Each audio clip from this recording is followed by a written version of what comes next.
ตู้มีแนวสีมาเว้าสู่ฟัง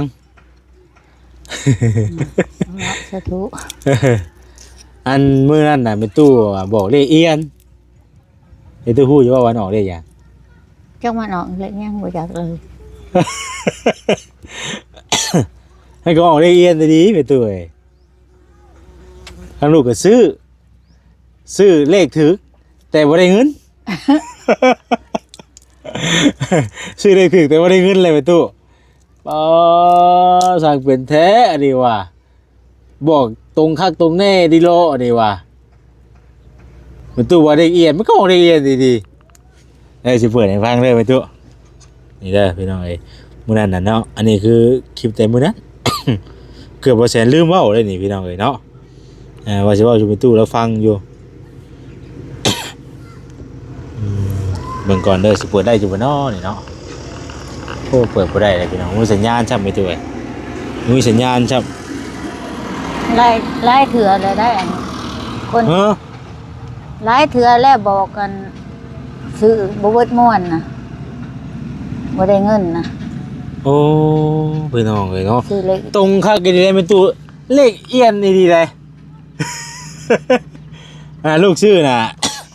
อันเมื่อหลังจากที่ว่าเป็นตู้บอกมื้อนั้นเนาะบ่ใช่เมื่อเนาะบ่ใช่ก็ไปเนาะเมื่อแล้วก็ลองเสียงเบิ่งเป็นตู้บอกว่า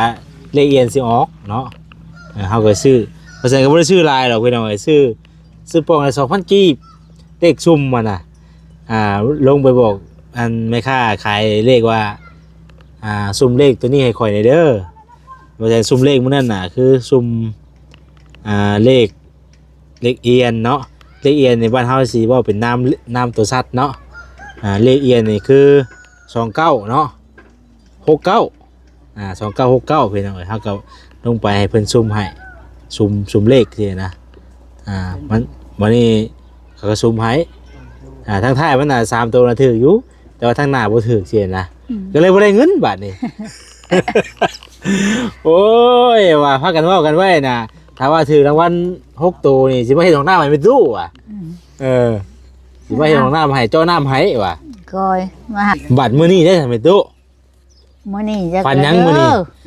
มีหลายคนนั่นแหละเพิ่นว่า พันในใดแล้วเมื่อคืน ฝันได้เป็นตู้ลองเว้าสู่ฟังอยู่มื้อนี้มีตัวใดสิออกมื้อนี้เอ้ยเนาะ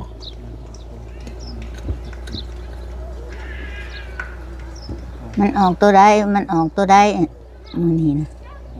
เลขเอียนมันออกตัวใดแท้ มันออก69ละเอียดนะออก69 11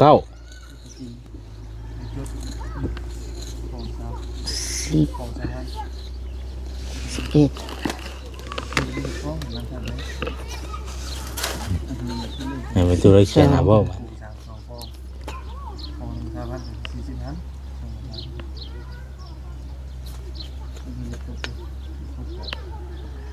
มันมื้อนั้นน่ะเลข2ตัวน่ะพระเจ้าบ่ได้จดให้ เลขมาก็มี หึ เลขมาก็มีเหมือน อืม11นี่เลขเพียง11 11เลขมาแม่ตุ 11ก็เลขมา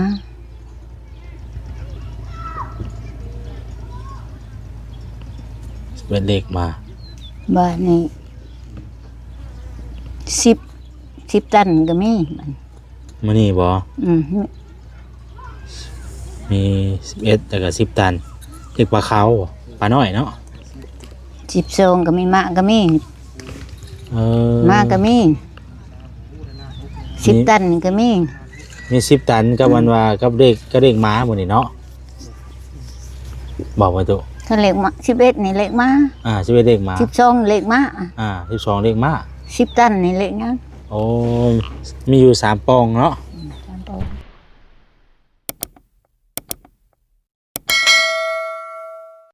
เอาพี่น้องเอ้ยเกิดหยังขึ้นกับกระต๊อบไม่ตู้เนาะบาทนี่คือเป็นจังป้างอยู่บาทนี่เนาะโธ่ อ๋อโอ้เครื่องของขึ้นเทิงบ่แล้วอันนี้ ว่าอยู่เทิง สบายดีไหมตู้ ดี โอ้คือได้มากเครื่องกระต๊อบแท้บาทนี่ไหมตู้ กินมากเล ไว้ที่ โอ้มากคือเทิงนะบ่ขออนุญาตได้ไปตัวเด้อ อ่า ใส่ไม้ก่อนไหน อืมมากแต่มื้อใดนี่มาตัว ถ้าก็เอาขึ้นวาดนี้ เอาขึ้นว่านนี่ไผเอาขึ้นให้ ขึ้นเอง เอาขึ้นเองเลยตัวมาตู้นอนอยู่ใช้สบายนี่ นอนนานคงไผ่ยังอยู่ในหันแล้วก็นอน นอนแบบเปิดโล่งเลยนี่เป็นเอาไอ้นอนแบบเปิดโล่งเลยนี่เนาะ เออเป็นมันฮ้อนบ่เป็นตู้หรือว่าใด นอน ๆมางอแล้วก็อยากเอาเครื่องเอาของขึ้นมาเทิงเนาะ ขึ้นเทิงไว้เทิง ใช้จะต้องสร้างเพิ่นบ่มาบ่มื้อนี้ สร้างอันมาน้อยเดียวหนึ่งมาปูเละหลุดไปปูเคนเขาจะขึ้นเฮือนใหม่หลุดบ่มาเลยตอนแรก โอ้เพิ่นยังเพิ่นมาปูแป้นบ่ มาปูเปะนี่เสาร์นี่ ปูแล้วแหละแป้นน่ะ แล้วหาบ่พอ เป็นบ่พอบ่ บ่ อ๋อ นี่สุดไอ้ เพิ่นว่า4แผ่นว่าซั่นเนาะ ว่า4เพจนั้นแหละแม่ว่าบ่พอก็ค่าสร้างคอยว่าเจ้าเอารายงานบ่ตรง เพราะว่าเพิ่นบอกว่า4แผ่นเท่ากับซื้อว่า4แผ่นไปเอาไว้มื้อนั้นเนาะ แม่น กันในนั้นสามีแต่ว่าบ่ได้มือเพิ่นมามุงสังกะสีแล้วพุ่นแล้วเขาว่านั่นก็มุงสังกะสีแล้วแล้วก็ถ้าอะไรเอาไม้เส้นมาหยังมาแล้วก็จังแก้มาพร้อมกันเลย แม่น มันจังมันต้อง2แผ่นเดียวบ่พออีกแผ่นเดียวนะ เพราะว่ามันมีตัวต่ออีกเด้น่ะพี่ตู้ แม่น มันต้องอีก2แผ่นมันยังจะพอเนาะ แม่น ต้องได้ซื้อเพิ่มอีก2แผ่นไปหน่อยมันมีส่วนต่อไปอีกเด้มันบ่ถึงเนาะไปมาเยี่ยมมังกรว่านึกว่าช่างเพื่อสิมุ่งแล้วแหละเนาะ มาแบบยังอยู่พี่น้องเลย ของเพิ่นก็หากะมาแต่เบิ่งอยู่เพิ่นได้มาวาดนี่เพิ่นมาเช้านี่แล้วมาตอน้อยหนึงแล้วไปว่าไปขึ้นเฮือนเขาเลย ผู้เจ้าสิมาบ่เลยได้แล้วมาเลย เป็นมาได้เฮ็ดได้เข้าหนึ่งมันเกิดเมื่อเนี่ยเนาะเอ้ยพี่น้องไอ้กะบ่เป็นหยังมันตัวเลขมันว่าเพิ่นเฮาก็ขึ้นมาว่าอยากมาเบิ่งว่าเพิ่นใส่ข่าวแล้วบ่ว่านะ แม่น ใส่ข่าวใส่ข่าวนี่สิยูว่าเพิ่นใส่เท่านี้แต่ว่าไม่ตู้เพิ่นบ่ได้ใส่เพิ่มอีกบ่ บ่แต่ว่าลืนได้แล้วแม่ก็บ่ได้ใช้เพิ่มนะใส่แต่มื้อ ใส่ข่าวรถบ่ ใส่แต่ขาว มันก็ชมจ้ออยู่เนาะเพราะว่าเฮาได้ใส่ข่าวอีกอันนึงบ่สิงัวพางอ่ะนะสิงัวพางอ่ะนะหรือว่าเพิ่นมีใส่อยู่บ่ บ่จักน้ำเพิ่นแล้วบ่จักน้ำช้างแล้วตุน เบิ่งก่อนเนาะถ้าเบิ่งว่าเพิ่นเฮ็ดนั่นมาตูเนาะ จ้ะ ก็เป็นอะไรมีแต่มาเยี่ยมเบิ่งนึกว่าเพิ่นเฮ็ดแหละ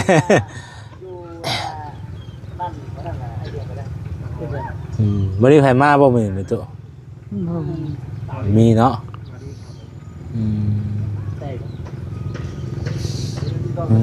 เป็นอะไรก็เป็นหยังจะมีแต่ว่าถ้าเพิ่นเฮ็ดแล้วเพิ่นแล้วไปตู้เอ้ยบาดนี้ อันยังบ่ทันได้เฮ็ดเป็นเอาไว้นะ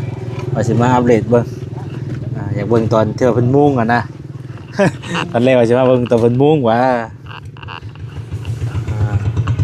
ไปตู้แล้วก็มั่างเครื่องมั่างของขึ้นมาเทิงบ่แหละพี่น้องเอ้ยข้าวสารนี่แหละไปตู้ บ่ช้างยังนั่นแล้วเอาขึ้นบ่ได้ น อนเขาๆเลย นอนอยู่หม้องกระสอบข้าวเลยนอนแบบบ่มีพงมีผ้าเลยว่าดิเนาะตัวบ่ใส่ผ้า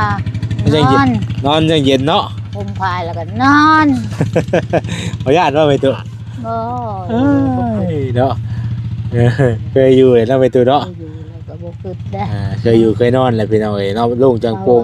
บ่ญาติบ่เขาว่าผ้าก็บ่มีบ่นะบ่ได้มีศัตรูกับไผนะว่ะนอนหอดมือมันแหละจำเป็นแล้ว โอ้ยเนาะ ลีกก็บ่วิทย์แล้ว โดย สบายดีอะไรเนาะฮะ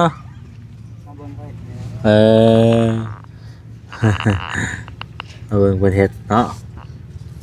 เป็นได้คืออยู่บ่งามอยู่บ่ ไผน่ะไปตุ ใช่ป่ะนี่แหละลูกหลานกัง หลานอยู่บ้านนี่บ่ อืม อืมพุ่นแล้วแต่วันนี้ถ้าเพิ่นมุงแล้วพุ่นแล้วบัดนี้พี่น้องจะได้ขึ้นมาอีกเนาะ แม่น ตอนแรกว่าสิเพิ่นสิมาเฮ็ดมื้อนี้ว่าซั่นนะเพิ่นบ่ได้มาซ้ํมื้อนี้เอาก็เอ็นมันแล้วเนาะไปตู้เนาะอันนี้ให้ไปตู้ได้อยู่ในนอนสบาย ไปตู้ก็เราอยากขึ้นมาอยู่เพื่อนใหม่เด้อนี่ถ้าสร้างบ่ได้มาเฮ็ดต่อ คนเครื่องคนยังขึ้นเลยพี่น้องเอ้ย อยู่เอาเครื่องเอาของขึ้นบนรายการคะแนนครับว่าเฮ็ดแล้วมันก็คะแนนเราไปตู้เนาะ แม่น มันก็สะดวกสบายพี่น้องไปทางไหนก็ บ่ได้ขึ้นจากบ่ตันอ้อยแล้วบ่บัดนี้ บ่ อืม บ่ไป โดยย่างพี่น้องเอ้ยเนาะไปตู้ จ้ะ มีแนวสิมาเว้าสู่ฟัง รักสาธุ อันมื้อนั้นน่ะไปตู้บอกเลขเอียนไปตู้ฮู้อยู่ว่าวันออกเลขหยัง จังมันออกเลยยังบ่จักเลย ให้ก็ออกเลขเอียนดีๆไปตู้เอ้ยทางลูกก็ซื้อเลขถึกแต่บ่ได้เงิน ซื้อเลขถึกแต่บ่ได้เงินเลยไปตู้สั่งเป็นแท้อันนี้ว่ะบอกตรงคักตรงแน่ดิโลอันนี้ว่ะมันตู้ว่าเลขเอียนมันก็ออกเลขเอียนดีๆสิเปิดให้ฟังเลยไปตู้นี่เด้อพี่น้องเอ้ยมื้อนั้นน่ะเนาะอันนี้คือคลิปแต่มื้อนั้น เกือบบ่แสนลืมเว้าเลยนี่พี่น้องเอ้ยเนาะว่าสิเว้าอยู่ไปตู้แล้วฟังอยู่ เบิ่งก่อนเด้อสิเปิดได้อยู่บ่น้อนี่เนาะโอ้เปิดบ่ได้เลยพี่น้องมีสัญญาณชับไม่ตัวเอ้ยมีสัญญาณชับ ไล่เถื่อเลยได้อันคน เฮ้อ ไล่เถื่อแล้วบอกกันซื้อบ่เบิดม่วนน่ะบ่ได้เงินน่ะ โอ้พี่น้องเอ้ยเนาะ ซื้อเลข ตรงคักกันได้เป็นตู้เลขเอียนดีๆเลย ลูกชื่อน่ะ อันเมื่อหลังจากที่ว่ามีตู้บอกมื้อนั้นเนาะบ่ใช่เมื่อเนาะบ่ใช่ก็ไปเนาะเมื่อแล้วก็ลองเสียงเบิ่งมีตู้บอกว่าเลขเอียนสิออกเนาะ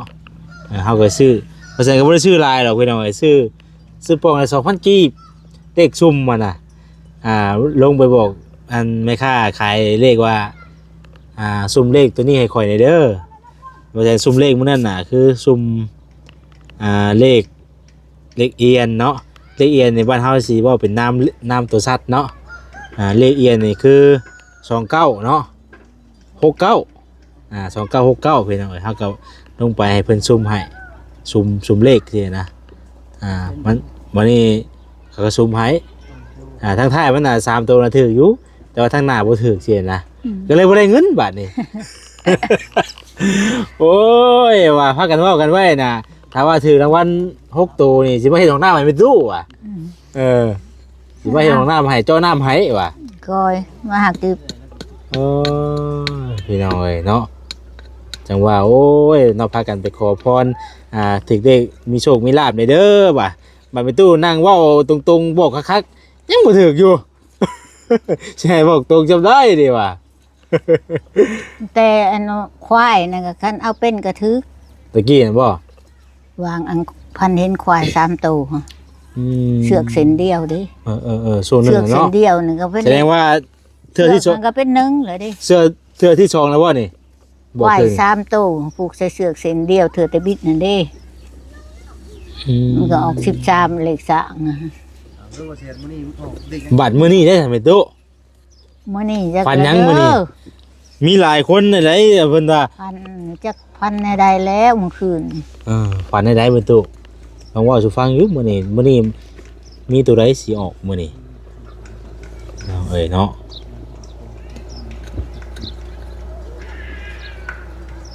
มันออกตัวใดมื้อนี้นะเลขเอียนมันออกตัวใดแท้ มันออก69เลขเอียนน่ะออก69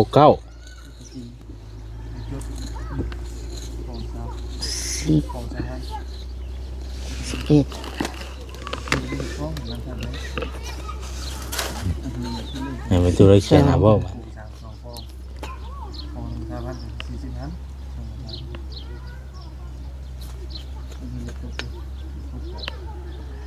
มันมื้อนั้นน่ะเด็ก2ตัวน่ะพระเจ้าบ่ได้จดให้ เลขมาก็มี หึ เลขมาก็มีมัน อืม 11นี่เลขเพียง11 11เลขมาแม่ตุ 11ก็เลขมา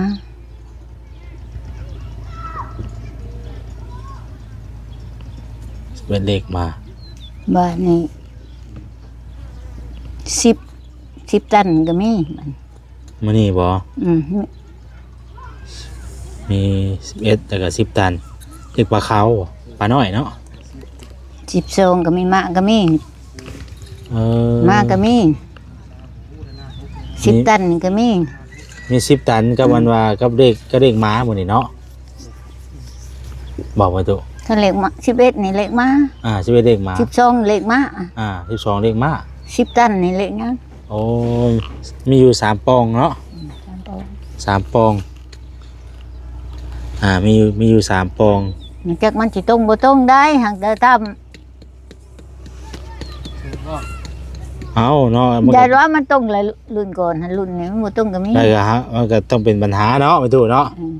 ไม่บัดนี้ไม่ตู้เราบอกเป็นปัญหาบัดนี้ปัญหาแล้วบัดนี้เอาพอกี้มันตรงดีแล้วกี้น่ะตรงข้างตรงแน่กี้นะ เลขเอียนว่าก็ออกเลขเอียนจะลูกจะให้จะจ้อยโอ้ยเด็ก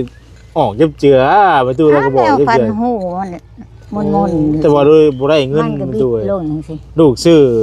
ได้6ตัวบ่ได้ซื้อ3ตัวบ่ได้ซื้อ3ตัวเลยบ่ได้ซื้อ2ตัวนำจังว่าโอ้ยเนาะว่าเสียดายเด้แม่ตู้ก็บอกถึกคักซ้ำว่ามันเอาน้อยโตก็ถึกเลยเด้เนาะเอาลายพวก นี่เล็งใส่6ตัวแล้วบ่ โอ้ลูกซุ่มน่ะเลขท้ายมันได้6น่ะมันมีอยู่ปองเข้าแต่ว่ามันพลาดมันบ่ถึกได้3ตัวทั้ง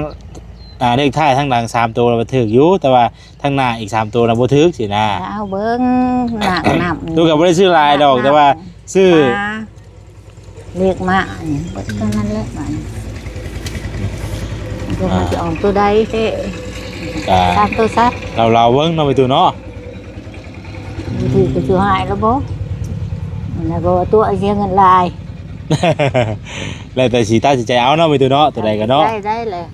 อืมพี่น้อง บ่ได้ลังเถื่อนมันบอกเป็นตัวหนังสือ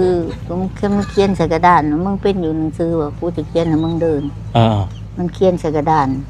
อ่า มันเขียนผึ่งตัวเดียว มันวงเล็กไว้อุสิโลมึงอ่านไปยังผึ่ง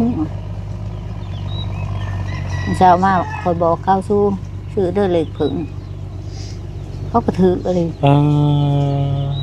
อันนั้นคือแต่ที่ผ่านมาเนาะ ผ่านมา อ่า วางเดือน12นี่ได้บอกเขาไม่ง่ายมาแต่เกี่ยวเขา โดย นอนในนี่แหละเลขสิออกคือช่างสิไปซื้อเลขนี่ว่าจังซี่นี่บอกว่าเลขแล้วโอ้ยว่าสิโทรไปไสพุ่นโทรไปทางใดก็บ่ติดโทรไปทางใดก็บ่ติด โทรไปแล้วติดบ้านติดเพิ่นชื่อแล้วชื่อบ่เบิดเสียมวน เลขแล้วมีจักโตมีจักปอง มันมีจังนะมันมีหลายน้ำเลยนะมาตัวเนาะคือมันมีจักป้องเห็นนะพี่น้องบ้านเฮาจะเอิ้นป้องเลยเด็กอันเด็กนี่แหละเฮาจะว่าเป็นป้องเด้ วันนั้นมันจะมาออกไม่เท่าออกแล้วออกแล้วเพราะว่าเอาจังหายเองเฮานี่เพราะว่าโยม ส่วนหลายมันมีแต่เป็นแบบนี้เนาะแบบว่าคือ บาดมัน ผู้ซื้ออันนั้นมาตัวเนาะมันแบบผิดพลาดเองเนาะ ขาดอีก มาตัวแล้วบอกถึกแต่ว่าเฮาซื้อแหละเฮาซื้อบ่เขาพี่น้องเนาะแต่คือเฮาซื้อถึกอยู่แต่ว่ามันบ่แบบว่าเฮาซื้อเด็กอะถึกแต่ว่ามันบ่เข้าป้องของวันเสียนะมันมีหลายป้องเลยเนาะ บ่เขาปองแล้วแต่ว่าคันแม่นเจ้าซื้อเลข3โตเจ้าถูกแล้ว แล้วเจ้าพอไปเอาอันก็อื่นอีกคูณเขาค่ะมันไปให้ มันก็ต้องได้เอามันก็ต้องได้เอาบดน้ำเนาะไปดูเนาะมันนี่เอาบดน้ำมานี่อืม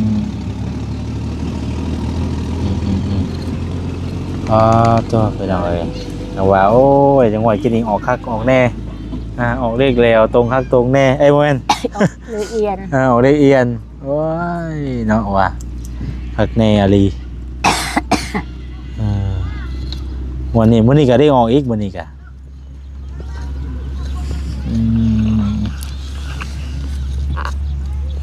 แต่ว่าจำความพันได้คือกินยับความพันได้กันบ้างอันนั้นอันนี้นั่นมันตามอันนั้นซื่อๆต้อง ถามคนพันว่าเมื่อคืนนี่ไงไปตัว เรื่องพันน่ะพันเลย พันเลยเนาะ ลังเถื่อก็จือลังเถื่อก็บ่จือแล้ว พี่น้องเอ้ยเอาติดตามเบิ่งมื้อนี้เนาะตอนนั้นแรงผู้ใดพี่น้องเอ้ย ตามเบิ่งเด้อมื้อนี้เด้อพี่น้องเด้อจะสิลองเสียงมึงอยู่ไปตัวอากาศ เสียงคันเสียงสีนักๆให้เอาเล็กนะนักน้ำได้บ่นักโคกได้ นักน้ำเนาะคำว่าเสียงนักๆเนาะนักน้ำ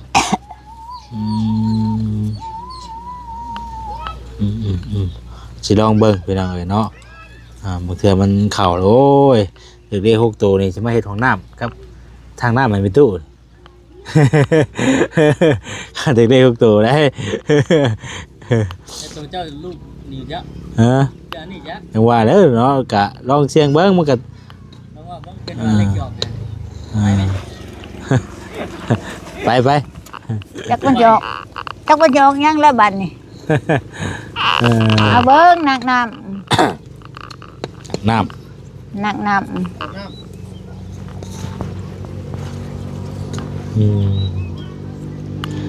ำน้ำพี่น้อง ถ้าแตะเกาคำนั้นคำมันบอกอันทั้งซ้ำเถื่อได้ ถามเทื่อว่า คือเรียนติดโดยได้ลังเถื่อพันนี่มันเห็ดแบบนี้แม่พันเอาแม่ไปถิ่มลงน้ำไปง่อยในตะพังนี่แล้วให้แม่งมแม่ก็งมแล้วมันให้งมบ่จะงมเลยน้ำเคี้ยวลืมๆน้ำงมบ่งมก็ให้งมงมแม่ละงมบ่สิได้ตานี่เบิ่งหน้าเข้าไปแล้วมืองมไปเห็นห้อยแม่ละกำห้อยขึ้นมานี่บ่แม่นแม่ก็ทิ้งงมให้งมอีก งมมาอีกเนาะ งมใหม่อีกบัดนี้แม่งมไปอีกบัดงมไปกุ้งมันแล่นมาเข้ามือเลยกำแหละอันนี้บ่แม่นแล้วมันนั่นก็ออกเลยกุ้งอะไรได้วันนี้เลขป้านี่แม่พันแนวนี้เลขป้านี่ในน้องเอาไปใส่น้องป้านี่ป้าละบ่อนหยบอยู่บ้านเอานะแม่วะป้ายกพอวะเอาก็ได้สิเอาได้คงบอกแต่อยู่เฮือนมันอยู่เฮือนแล้วมึงสิเฮ็ดได้เอานั่นวะยกเอาให้เอาอันนั้นมาตึกเอาพอก็ว่านี่มันละว่าบ่เนี่ยมันไปหักเอาไม้ได้ลูกหักเอาไม้มามันไปหูดเอาเครือชูดนั่นแหละมันหักเอาน้ำคองน้ำอันเล็กแซ่ทองนะเล็กลวดนะมันละเงาะคือหมักเบ็ดนี่มันเลย เอาเหงื่อตามลงอ้าวมันว่ะปนลงน้ำปลาขาวหลุดโดดขึ้นมาแล้วก็สวบเบ็ดนะวันนั้นก็ออกปลาขาวอะไรได้ตอนเคี่ยวได้ไปตู้เนาะมื้อนี้ก็สิลองเบิ่งแล้วไปตู้เด้อนี่หน่อย เรื่องเถื่อนมันก็บอกเป็นต้นซื้อเถื่อนหนึ่งมันบอกว่า58นี่เลขยัง58ก็ออก นี่ตามเนี่ยว่าคือแรกว่าขึ้นเฮือนใหม่เนาะไปตู้เนาะเฮือนใหม่เนี่ยโอ้มันมาให้โชคกันได้นี่ ให้โชคให้ลาบไปลองเลยเนาะ เห็นไหม ไปสายเดียวว่าฉันก็บ่มีหยังมื้อนี้ก็ได้มา อัปเดตเบิ่งนึกว่าเพิ่นสร้างเพิ่นสิมา มามู่กับข้าใช่ดอกเด้อเอ้ยเอาพี่น้องเอ้ยแม่ตู้กินข้าวกับหยังมื้อนี้ เขาก็ป้า ปลาไม่ได้ใช้แม่ตู้ หลานลูกหลานเอามาให้ โอ้โดยปลามาให้เนาะเอานี่ลูกซื้อนมกับขนมมาต้อนแม่ตู้เนาะ เอาจ้าดูดีไม่แห้งเด้อ นี่นว่าเตรียมมาให้สร้างอ่ะเตรียมมาให้สร้างเพิ่นบ่มา สั่งบ่มา บ่ให้ โดย ต้องให้เพิ่นให้เพิ่นบ่มาเฮ็ดนี่เลยจักเถื่อ เอาไว้แล้วไปตู้เลยเนาะเอาให้ไปตู้ใช่ คันใหม่นั่นบ่พอซำนี้ให้ห้ามาตื่นจะได้เงินเอามาเงินเส้นหนึ่งคุณบอก เอ้ยเนาะ จะให้พ่อนี่ตัวนี่โอ้ยจะให้แม่ซื่อๆน่ะบ่มีตัว เห็นมากันเนาะ อืม โอ้ยพี่น้องเอ้ยกะบ่เป็นหยังหรอกไปตู้เท่าเพิ่นนั่นเพิ่นแหละเพิ่นมาเฮ็ดแล้วเพิ่นมุ่งแล้วก่อน แม่น ตอนนี้มันก็ยังสิเฮ็ดหยังก็ยังยากอยู่พี่น้องเอ้ยเพราะว่าต้องให้ท่าสร้างเพิ่นมาอันก่อนเฮ็ดก่อนเพิ่นก็ค่ายเวียกเพิ่นก็เนาะ อืม ค่ายเวียกเพิ่นก็เลยบ่ได้มาพี่น้องเอ้ย อดเอาได้ไปตู้เด้ออีกจังหน่อยก็ได้ได้นอนเฮือนใหม่เนาะ โดย เอากระชั้นนั้นได้ประตูเด้อเนาะทั้งลูกเต้ามาเยี่ยมมายามมื้อนี้ถือว่าทางประตูเพิ่นให้โชคได้บ่นี่เลยสิเพิ่นลองมื้อก่อนพี่น้องเอ้ย เอานำประตูเด้อมาดูขอไม้ก่อนเด้อคันว่าถึงเลข6ตัวนี่สิมาให้ของน้ำก็ไปทางน้ำมันไปตู้รถนี่ เกือบได้กินไอ้ป้อง 2,000 กะป้อง 2,000 ก็คือว่าได้ป้อง 2,000 ก็ถึง 2,000 ก็6ตัวก็เป็น100 ล้าน 2,000 กีบ ส่งมาน่ะกว่ามื้อนี้เนาะ พี่น้องเอ้ยไปซะเนาะขอตัวไปก่อนพี่น้องเอ้ยจังไดกัน อยากได้หลายพุ่นติไปตู้โยเนาะมันเป็นว่าสิอันนั้นโอ้ยบ่ถึกช้ำอ่ะพี่น้องเอ้ยบ่ได้ช้ำเนาะ มื้อหน้าผู้ใดจะจังว่ากันใหม่พี่น้องเอ้ยวันนี้ก็มาอัปเดตเบิ่งเฮือนเบิ่งซ่านเพิ่นได้ตัวเพิ่นปูแป้นนะปูแป้นนี่พี่น้องเอ้ยเนาะปูแป้นใหม่เลย3-4แผ่นบ่แสนซื้อมาก็ต้องได้ต่อกันอีกพุ่นซื้อมาอีก2แผ่น2แผ่นเนาะอีก2แผ่นพอดีพี่น้องเอ้ยเนาะบ่ได้ต่อกันอีกไปลำลาไปก่อนอยู่ดีมีแห้งบ่สุขสุขคนเนาะผิดพลาดประการใดก็ขอโทษขออภัยหลายๆอยู่ดีมีแห้งบ่สุขสุขคนเด้อพี่น้องเด้อสบายดี